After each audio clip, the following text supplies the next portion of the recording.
হরে কৃষ্ণ বন্ধুরা। তো সব কাজ সেরে ভগবানের ভোগ তৈরি করব। তো দেখা যাক ফ্রিজে কি রয়েছে সেই সব বের করে ভগবানের প্রসাদ তৈরি করব। সবজিগুলো বের করে নিই। তো তার আগে ভগবানের জন্য একটু ফল কাটিং করে ভগবানকে প্রসাদ করে দিই। তো লিচু ছিল, আম ছিল, আপেল, পেয়ারা আর ছিল শসা।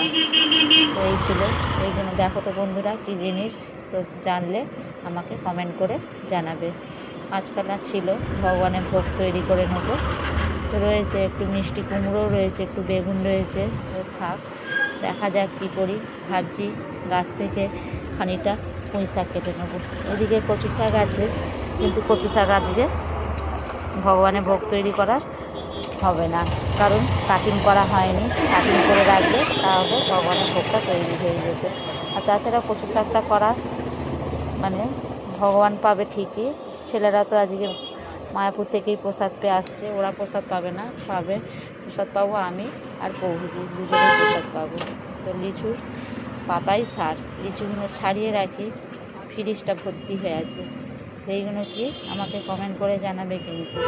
তো এই দেখো, এদিকে ছোট ছোট পুঁই শাকের চারা প্রচুর বেরিয়েছে, এত হয়েছে, চারদিকে ডগগুলোও দৌড়াচ্ছে।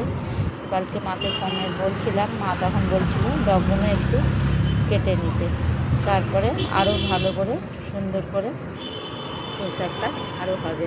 তো এটা একটা পুরনো পুঁই শাকের গাছ, সেইটাতে খুব পিটুলি হয়েছিল, সেই পিটুলি পরে এত পুঁই শাকের চারা বেরিয়েছে। দেখো প্রচুর হয়েছে, আর কত সুন্দর দেখতে লাগছে বিনা সারে পুঁই শাকটা। তো খানিকটা কেটে নিয়ে এসেছি অল্প করে, আর একটা বেগুন বের করে নিলাম, একটু মিষ্টি কুমড়ো ফ্রিজে ছিল, বের করে নিয়ে কাটিং করে নিয়ে ভগবানের প্রসাদ তৈরি করতে বসিয়ে দিই। এদিকে পুঁই শাকটা কাটিং করে বসিয়ে দিলাম ভগবানের ভোগে, তারপরে পরপর করব। তো কী প্রসাদ হলো জানার জন্যে দেখতে থাকবো।